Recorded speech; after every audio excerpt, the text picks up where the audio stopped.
Hey guys, it's Cool, and today we're gonna be reacting to Caddicarus' video on Thomas the Tank Engine on the PlayStation. I mainly wanted to watch this because I just saw a video in my recommendation of a band doing a cover of Henry Slept With My Wife, which came from this video. This is called Henry Slept With My Wife.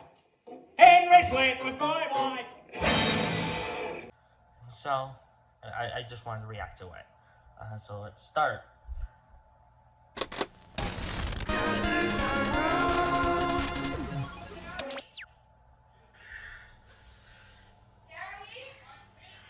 Okay.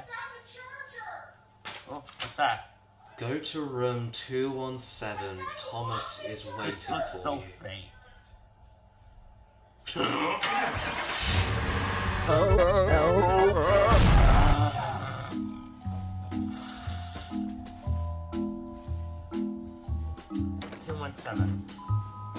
I wonder if he's gonna find Thomas here.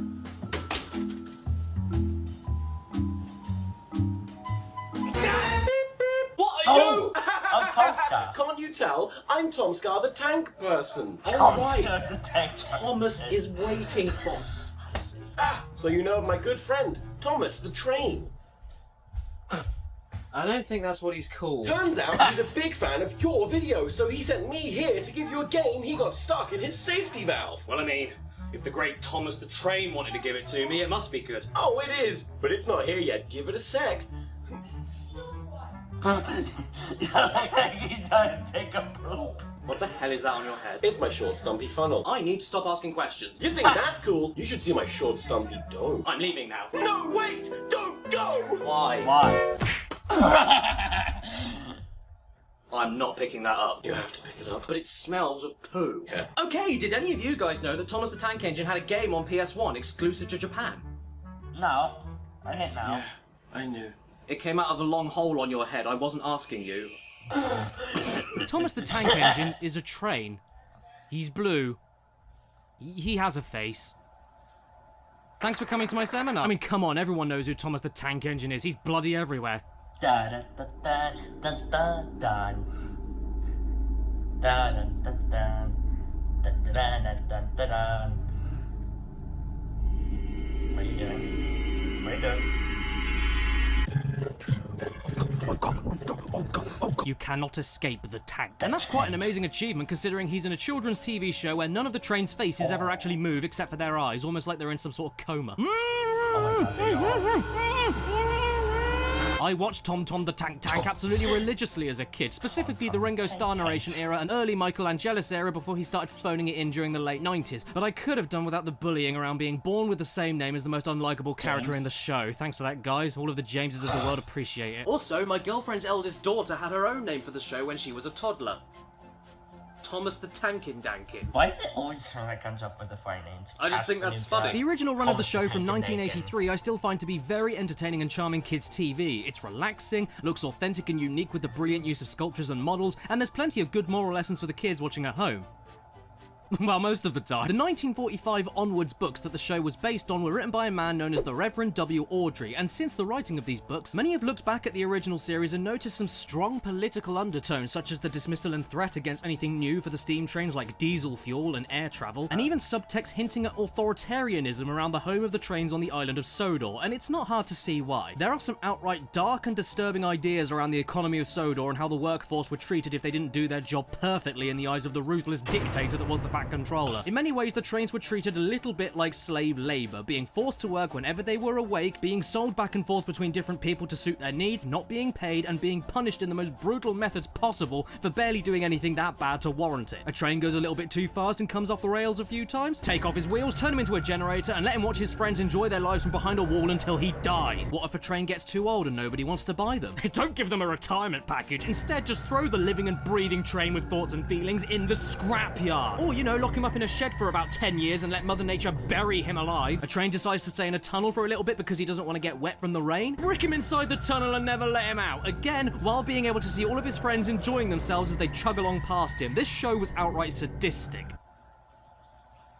Perfect for a kid's game on the PlayStation, right? Yes, this is indeed a real thing that exists. This is a 2000 Japanese exclusive PS1 game of our favourite Tankin Dankin, and it's called, roughly in English, Kid Station Kikansha Thomas to Nakamatachi. I think.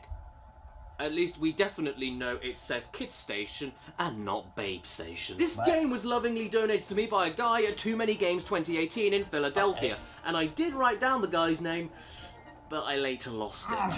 Sorry about that. But I suppose that's a good thing, really, because if this game turns out to be completely horrible, you wouldn't want me to know your name. Alright, here we go. What does that say?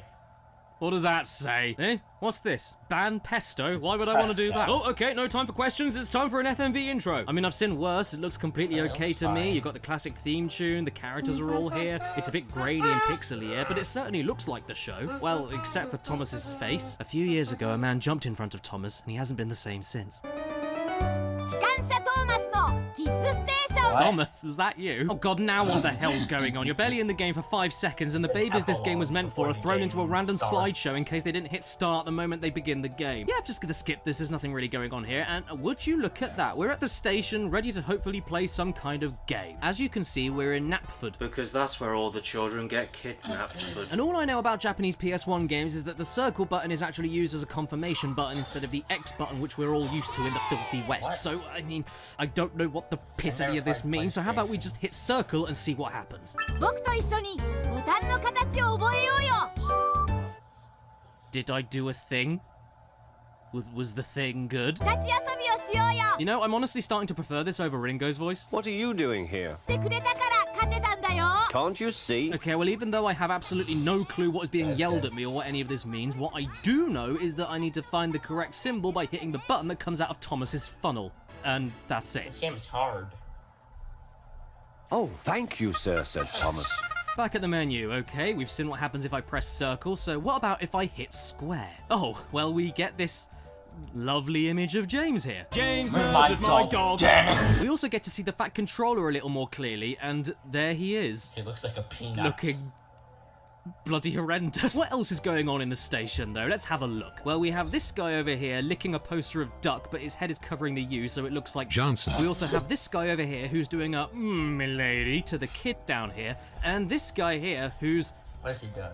I don't know what he's doing. Anyway, let's click on James.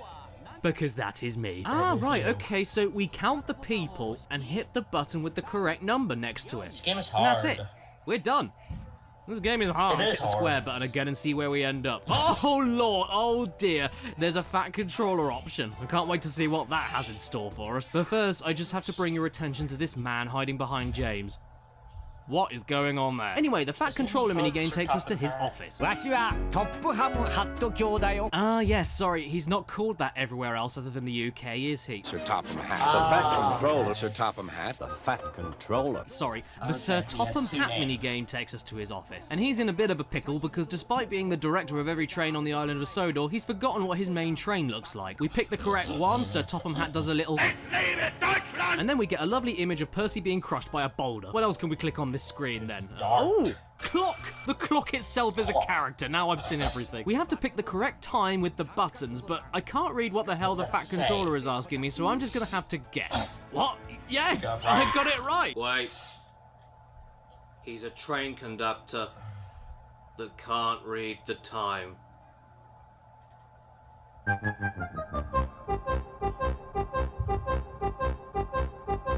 No!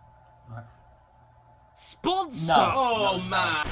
Oh, look, Okay. now we get an Okay, even skip lovelier that. image of two trains about to collide into each other at full speed. I told you, this show was messed up. Moving on, we now get to click on the poster of Duck, and we have to match the correct halves of this image together, but I'm getting a little bit curious. Can you fail this game? Probably Can not. you fail Thomas the Tankin Dankin on PS1? Well, I got that one wrong, and that one wrong, so apparently not. It just keeps going until you get it right. But you do make Sir Topham Hatt very sad. But I don't know why he's so sad. I mean, if he knows what his own trains look like, then why is he asking me to help help him. Oh great, another violent image of train abuse. This time it's a train careening to its inevitable death. Why are these loading screens in a kid's game? What's this saying to the audience at home? Oh, don't worry kids, next time you're on a train, you might not even be on the rails! Anyway, now we happen to be done with this screen, so we can scan across to screen number 2. Ooh, looky cookie, more trains. My favourite kind of public transport. I can only assume then this means there's more games, so let's give this one a click.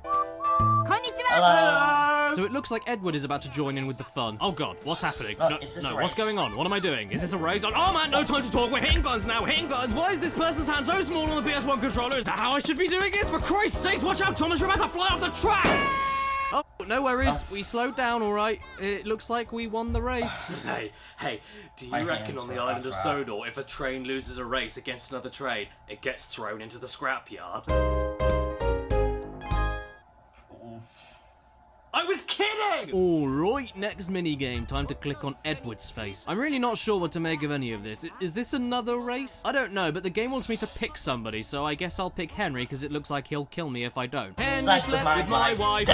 Oh, wait. No, it was a game where we had to pick the longest engine. Yeah, I totally knew that's what we had to do. I didn't guess that. It only seems appropriate now to click on the Henry's face minigame on the main menu. See where that takes us. And there he is now. Whoa, man, nice breeds. Okay, now we appear to have Duck, Percy, and Edward, but I don't know what to do since all the buttons have stopped working. I've got no prompts, I can't pause or exit. What's going on? Henry, help me.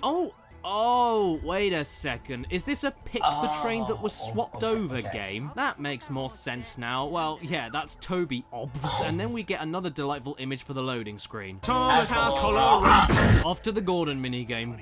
I hate Gordon. My least favourite character. I hated him as a kid and I still hate him today. I mean, look here. He's already angry at me and I haven't even done anything yet. Oh, right. He's about to drown. Well, that makes sense. I suppose I'd be angry about that too. All we need to do is pick the correct track shape to help out Satan incarnate as a train, and away we go. Onto the minigame next, and believe it or not, this was the first minigame I actually got completely wrong. And not because I didn't understand the text or the object of the game, I just had to match the face on the body, but I swear to God this was Thomas's face, but it was in fact actually Percy's face. What kind of shit is that about? Am I that inept at Thomas the Tankin' Dankin' on the PlayStation?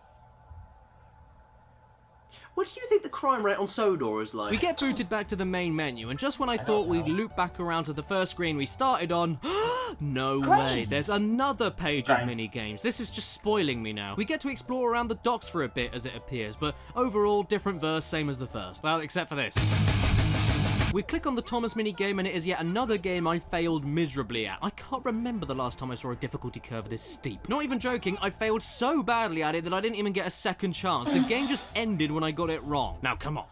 I like to think I'm a reasonable boy, so when I say this is majorly unfair because this symbol looks like it's telling me to smack the buttons as fast as possible, yet the game punishes you for doing that, would you agree that isn't my fault? And you can shut up, Honky the Tonk Eagle! I mean, I cannot be happy with myself if I let Thomas on PS1 beat me, so I'm gonna try again, and this time I figured out what you're supposed to do. Instead of following the on-screen prompt that babies are definitely going to look at, just ignore that and hit the button once to start filling Thomas's tank, and then a second time to stop when it reaches the red mark. I do wish that was a little more clear, and by the way, if you don't press the button a second time, Thomas wets himself from his face. Ugh, back to the menu again, and now we have to move on to the cheeky little Bill and Ben flower pot Trains. What on earth could they possibly have in store? Oh, it's another counting game. Well, I'm pretty pro at them by this point. 1, 2, 3, 4. Yes, suck on that with your working mouth. Another James minigame is next on the agenda, and you have to pick the correct animals and objects hiding in the trucks he's carrying. Easy enough. And then we get another Sir Topham Hatt minigame. Yeah! Well, more accurately, it isn't a game. We in fact get to create our very own train. We get to pick a body, some paint, a face, and even a funnel. Not gonna lie, this is really cool, especially if you were a major Thomas fan back in the day. I made a train called Gerard Way, and he's an angsty young engine full of hatred that nobody understands. And I think his funnel is overcompensating for something. Also, he sounds like this.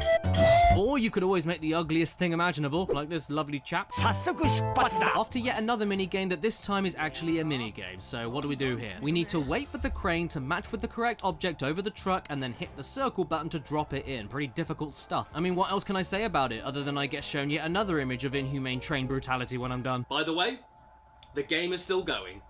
Huh? I'm actually kind of amazed. I mean, out of all the other toddler games I've played in the past, I wasn't expecting any more than 15 minutes plus of total game time from this, but to my surprise, it just keeps on going. It's got too much love to give. I can't take the love that Thomas the Tank King is danking in me. We've got yet another page of minigames to do, this time in the Quarry. We've got a jigsaw completion game, a match the image against the dirty train game, a memory game when you need to pick the correct train that will reach the station that you saw earlier, Fast and Furious 6, and this game where we control Percy getting chased by falling boulders. You're not gonna help him, are you?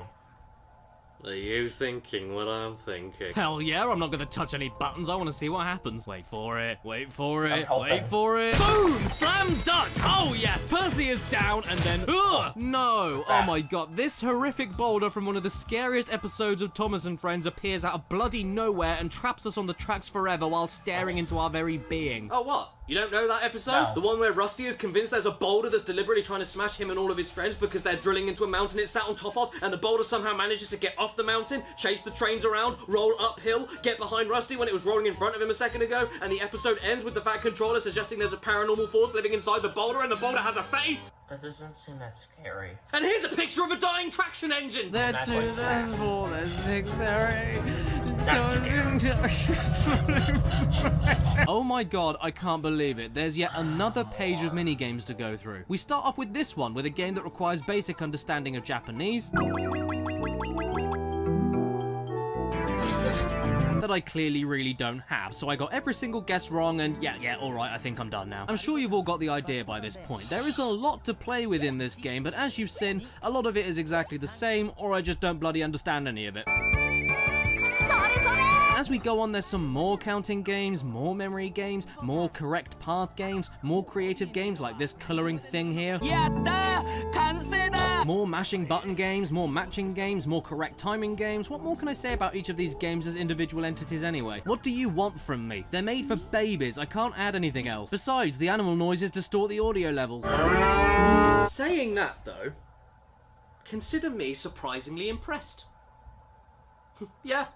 Consider me surprisingly impressed with this mother chugger. I mean, yeah, it's simplistic and way too easy for any kids over the age of 2, but when I think back to other games I've played in the past that are meant for kids, especially games that are made for a slightly older audience, like Tweeny's Game Time, this is better in pretty much every single way, and this was meant for an older audience. The graphics and music are much better done and way more appealing. There's a crap ton more minigames to play with and things to see and discover. When replaying certain minigames, they actually change aspects of it so it isn't the same exact thing twice to keep it interesting for kids on replays. And even though it's all in Japanese, it's that accessible and understandable that even I could play it without any Japanese knowledge whatsoever. Helped along by the fact that you never use a D-pad, only the face buttons. And in fact, when this game first came out, it even came bundled with a specifically designed giant button pad so the extremely young children this was aimed at couldn't possibly get it wrong. And it was wipeable, in case Thomas made them sick. I mean, look, in the menus for this game, you even get tiny little character biographies. I can't fault this game for the target audience. It's adorable. Well, I mean, I assume they're character biographies.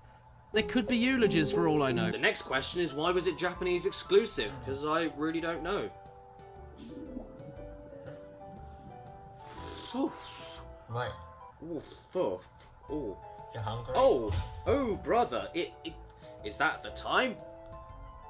I'm eating. Okay. Percy! Just look what you've done to our breakfast. Now I shall have to cook some more. She banged the door. Okay, but that's it.